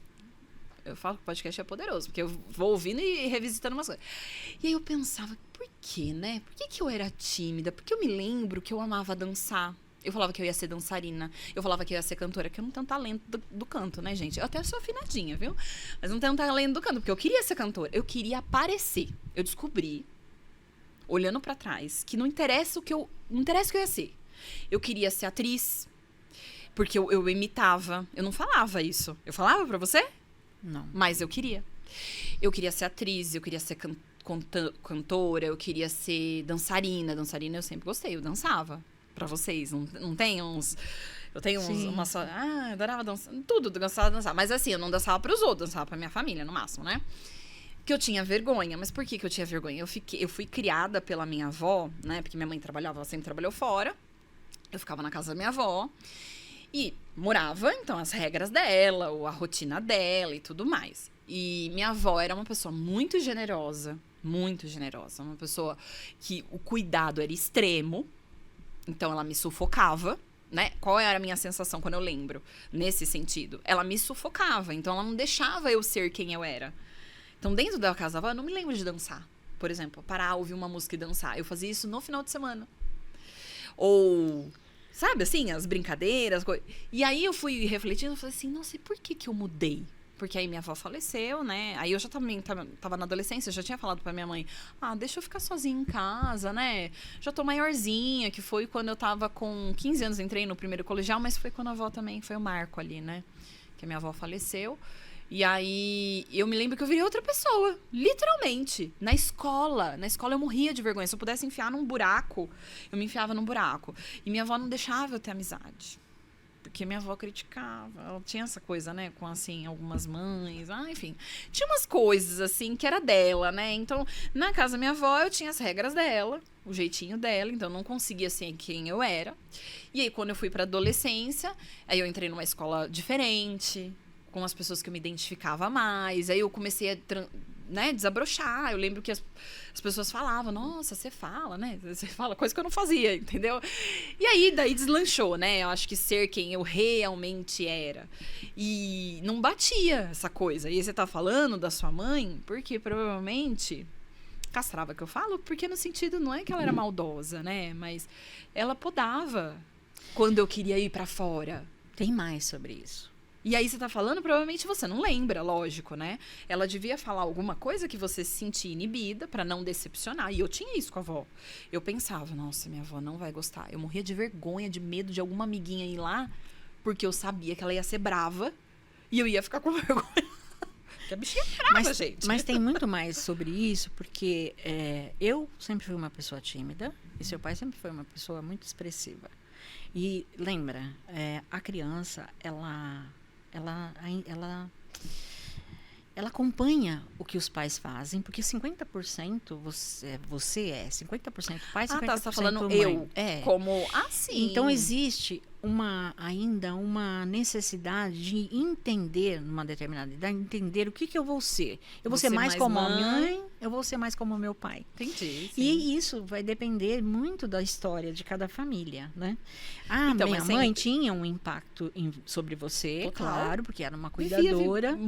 Vivia bastante e tempo. A gente tende a ser leal ao sistema. Uhum. E se o sistema está agindo daquele jeito, enquanto você está ali, muitas pessoas decidem sair do sistema e fazer totalmente diferente. Mas existe uma força que traz ela de volta para o sistema. Porque se eu saio, depende de como eu saio, né? Se eu saio do sistema por raiva do sistema, não, eu não aceito esse sistema.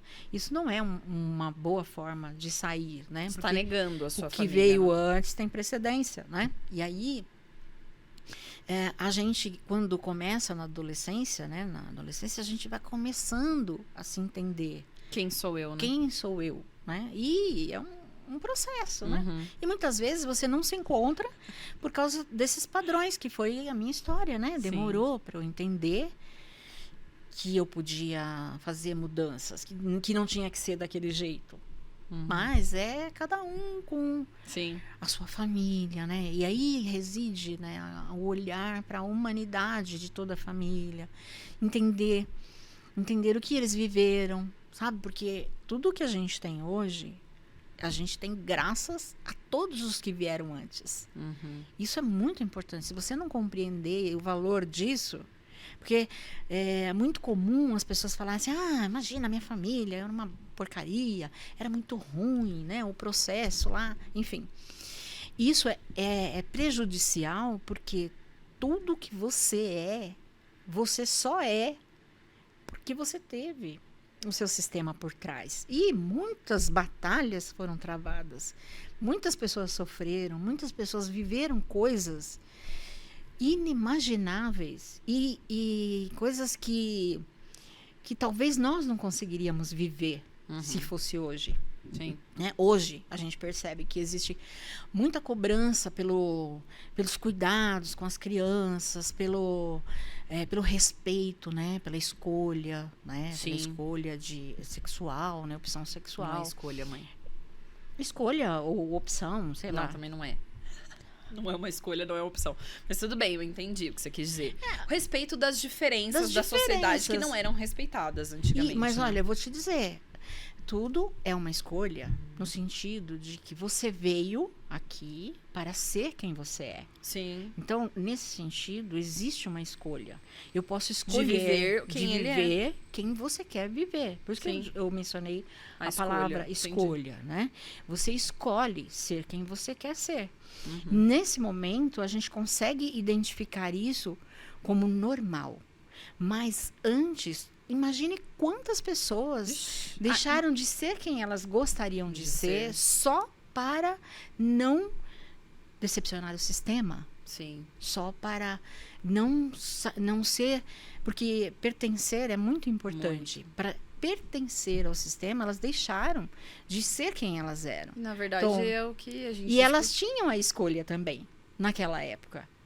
Tinham a escolha, mas não escolhiam. Sim. Não escolhiam por... Então, imagine quantas pessoas sofreram para você viver hoje toda Uma a realidade riqueza, um pouquinho toda a diferente, mas liberdade. ainda existe muito preconceito, né? A gente sabe disso. Existe muito preconceito, mas percebe que hoje sim. existe muito mais possibilidades. Lógico. E muita riqueza. Porque os nossos ancestrais viveram Muita pobreza. muita pobreza. Em todos os aspectos. Primeiro que a guerra de 1929, meu pai nasceu em 1929, daí você entende muitas coisas, né? Que por os medos que eles tinham, né? E os medos também de sair de lá onde eles viviam, que era uma vida sofrida, e vir para uma cidade maior e buscar a evolução. Então imagina a força que eles fizeram para a gente poder Tem uma vida viver diferente. essa vida gostosinha de hoje, onde tem tecnologia, onde tem possibilidades todas, né? Todas que a gente sabe que tem, se A for gente falar tá tudo bugado e ferrado, mas a gente tem todas as possibilidades possíveis. E a gente... E assim, o que se percebe hoje é que as pessoas estão perdendo, né, essa essência. Sim, E quando você perde essa essência, você perde também a base. a base. Daí, Hoje a gente tem outros desafios. Não é mais tão material, lógico que existe o desafio material, né? Muito ainda no Muito. Brasil e no mundo também. Mas eu acho que é bem menos do que era. Mas aí o desafio é outro, né? O desafio, acho que talvez de estar mais conectado com valores, com aquilo que importa. Porque aí a gente, com toda a tecnologia, distancia a gente daquilo que é real. Isso. Né? E assim, é um relacionamento também, né? A tecnologia Real. tira você do Porque o relacionamento. relacionamento da internet é um outro tipo de relacionamento. É com um monte de gente que você não conhece, você nunca viu, que te admira, ou não, sei lá, né? Enfim. É um tipo de relacionamento, mas não é toque real, né? Que tá lá, você bate na porta, tô com um problema, vem aqui, enfim. E aí você toma tempo pra caramba com uma coisa que não é real. Sim. O seu lado humano, né, vai perder muito, porque como que você cresce? No sistêmico tem é uma regra. Você cresce quando você está junto com outras pessoas. Uhum. Então, se você... Hoje a tecnologia está trazendo para a gente mais a solidão, né? Mais a Sim, individualidade. A individualidade. E isso é muito ruim, prejudicial, porque nós só evoluímos quando trocamos Sim. com outras pessoas. É uma forma de crescer e de evoluir. E também de sentir a humanidade, né? Porque... Percebe que se eu pego um celular e fico ali horas e horas, o que de humano existe nisso? Nada. Né? E nós somos uma tecnologia que não é replicável. Não. Nós temos outras qualidades, que é emoções, né? E cria, que é o que as pessoas criticam da rede social, cria uma percepção conturbada, né? Porque muita gente fala que o problema está em quem compartilha. Não, o problema está na minha visão, o problema está em quem recebe. Porque cada um recebe de um jeito. Então, por exemplo, se eu posto sobre a minha cirurgia, falando o quanto eu tô feliz, de 10 pessoas que olharem para essa postagem, 10 pessoas vão ter percepções e reações e sentimentos diferentes. Uma vai vibrar comigo, a outra vai sentir inveja, a outra vai deixar de seguir, a outra vai falar que eu sou fútil, a outra vai falar, nossa, que legal, que coragem, a outra... Por quê? Porque a recepção é sempre muito diferente. E não tem aprofundamento, né? Porque aquilo é só uma postagem. Só uma postagem. E o relacionamento é aprofundamento, né? Você parar, você ouvir, conhecer a pessoa, o lado chato dela, o lado bom dela, o dia ruim dela, o dia bom dela. Então, e internet não dá pra passar tudo isso, mesmo que você queira. Sim. A não ser que você ligar 24 horas ali, tipo um pay-per-view lá do BBB, Pra pessoa ver quem você verdadeiramente é. No banheiro, depois do banheiro, falando com o marido, falando com a criança. Porque, e essa crítica que eu acho que se faz, as pessoas não mostram quem é. Não vai acontecer. Mas não é porque ela não quer. Porque é impossível mostrar-se quem você é através de recortes. Sim. Impossível. Sim. E também depende muito do que a pessoa está vivendo, né? O que ela busca. Sim, a recepção dela vai ser diferente. E aí, olha só, o que é interessante, né? Você não consegue ver quem a pessoa é e você não consegue entender o que ela está vivendo. Quais são as dores que levaram ela a fazer uma cirurgia? Quais são as expectativas que ela tem? E o que ela está passando por trás das câmeras? Porque ela mostrou só um negócio. Isso. Quais são as expectativas que ela tem com aquilo? Para isso, é preciso relacionar. E nem se relacionando é capaz de saber tudo. Sim, vai Porque depender você vai... também. Não, porque se a pessoa também não falar o que ela tá sentindo, a outra pessoa não sabe. Sim. Ela pode mascarar. Então, ó como é complexo, né? E por isso que eu achei a rede social, a pessoa tem que ter consciência de fato que ali é só uma rede social. Ponto. E aceitar isso, porque não tem como trazer vida real para aquilo de verdade, né? Vai ser sempre bem distante. Falamos bastante já. Falamos, né? Já deu. Bastante. Pra gente fechar, o que você aconselharia para uma pessoa que esteja passando por algo muito parecido com o que você passou? Não pela doença, né? Porque eu acho que isso foi uma parcela. Eu acho que o ponto que eu queria que você trouxesse, que eu acredito que vai conectar até com mais pessoas, é essa transição. Se a pessoa, de alguma forma, né? Como eu disse, aqui como é muito mães, acho que quem mais faz transição de carreira na vida é a mãe. E não é uma vez. A gente faz muitas vezes. Por quê? Porque a vida vai mudando, né? O filho traz essa necessidade de mudança. E em todas as etapas, uma hora é porque é muito pequenininho, outra hora é porque é adolescente, e talvez o adolescente precise de uma demanda diferente, né? Ele começa uma carreira ali, às vezes, por exemplo, igual do esporte que a gente comentou, né? Mãe de quem é esportista é surreal, tem que acompanhar, viver a vida do adolescente, sabendo se vai ou não dar certo, enfim. Ou quando vira adulto, aí vai embora, mas não vai, né, mãe? Não vai. Não vai, entendeu? Não, ele vai. Não, ele não vai. Mas depois ele volta com mais. Um monte de pacote. Não acaba, né? Não. Então, assim, e aí, é o que você falou aí, por exemplo, você foi mudar mais uma vez, né? Porque você mudou algumas vezes, você foi mudar quando a gente saiu de casa. Então, ou seja, nunca para, né, dessa transição. Então, o que você aconselharia? Pra essa pessoa olhar, se ela tiver esse desejo, ela tá sentindo, tá incomodada com a carreira, ou querendo retomar, né, a vida profissional, mas não quer mais fazer o que fazia. Só tem uma coisa que eu conheço que realmente faz sentido eu deixar como uma mensagem. Assim, procure o que você gosta. Por quê? Porque fazer aquilo que a gente não gosta é muito pesado. Mas como que ela descobre? Como você acha que ela poderia descobrir sem arriscar muito? No sentido, arriscar que eu digo, ficar pulando de galho em galho também, com aquela sensação de, puta, não é isso. Aí investe um monte. Eu preciso falar um pouco mais aqui sobre duas coisas. Uma delas existe um momento em que a gente precisa fazer o que tem que ser feito. Então, são duas situações de vida que a gente precisa... Porque assim, a vida, ela custa. A vida adulta, a minha professora, né, de sistêmico, gosto muito do que ela fala, que diz assim, a vida adulta custa caro. A vida é um luxo. Mas você precisa fazer o que tem que ser feito. Vamos supor que você precisa trabalhar, que você, nesse momento, você tem que arrumar um emprego, está voltando, vou colocar como se você estivesse voltando para o trabalho.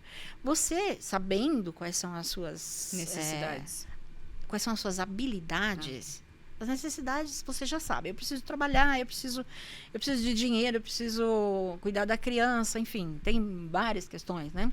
Preciso ajudar meu marido. Isso, você vai usar as suas habilidades, se você souber quais são as suas habilidades, quais são os seus pontos fortes, você vai buscar algo em que você já tem essa habilidade, porque é mais fácil você sair do nada para algo que você já conhece. Né? Então, existe esse momento, é um momento de eu olho, porque assim, adultos precisam pagar contas, e aí, se você está nesse momento, você tem que fazer o que precisa ser feito, porém, fazer com já um segundo plano, que é, eu vou fazer isso agora, e eu vou pensar, fazer um planejamento para entrar naquilo que eu gosto, porque fazer o que a gente gosta, é claro que vai ser muito mais prazeroso, menos sofrido. Sim. Então, mas eu fazer acho que um planejamento. para essa pessoa descobrir, você tá falando, é isso que eu quero que você dê a resposta. Para essa pessoa descobrir, ela vai ter que passar por um processo de autoconhecimento, né? Sim. Esse é o ponto. Sim, porque para você descobrir aquilo que se você não sabe quais são as suas habilidades, Então, você está nesse momento, né? Se você não sabe, eu daria uma sugestão. Faz uma lista de todas as conquistas que você já teve desde a sua infância. Pode incluir a infância, porque a nossa criança traz felicidades, momentos felizes, né? Aí você traz essa lista de lá até na juventude, tudo que você conquistou, o que era bom, e aí traz para sua carreira até onde você avançou. Porque nesse momento, quando você fizer esse histórico, escrever, né, tudo que você conquistou, você vai descobrir que existe uma habilidade ali. E essa habilidade, provavelmente, é a habilidade que pode te levar para alguma área que você goste mais, né? Sinta mais prazer. Exatamente.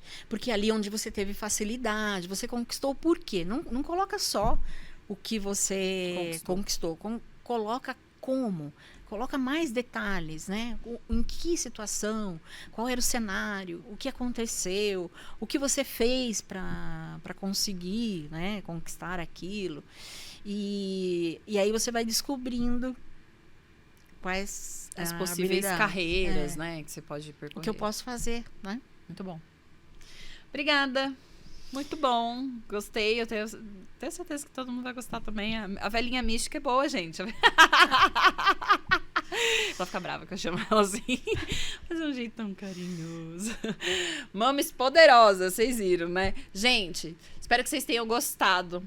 Coloca nos comentários aqui se vocês curtiram, qual o insight que vocês tiveram, que momento que vocês estão passando aí na vida de vocês. Curte esse episódio, compartilha no grupo de mães, de prédio, de família, enfim. Leva essa mensagem, esse episódio para mais pessoas, tá? Se inscreva, por favor, no canal, ativa o sininho, porque toda semana, quarta-feira, ao meio-dia, a gente tem episódio novo. Às vezes ao vivo, às vezes gravado, a maioria das vezes ao vivo. Mas espalha essa mensagem para mais pessoas e a gente se vê no próximo episódio. Beijo, obrigada. Obrigada. Até mais.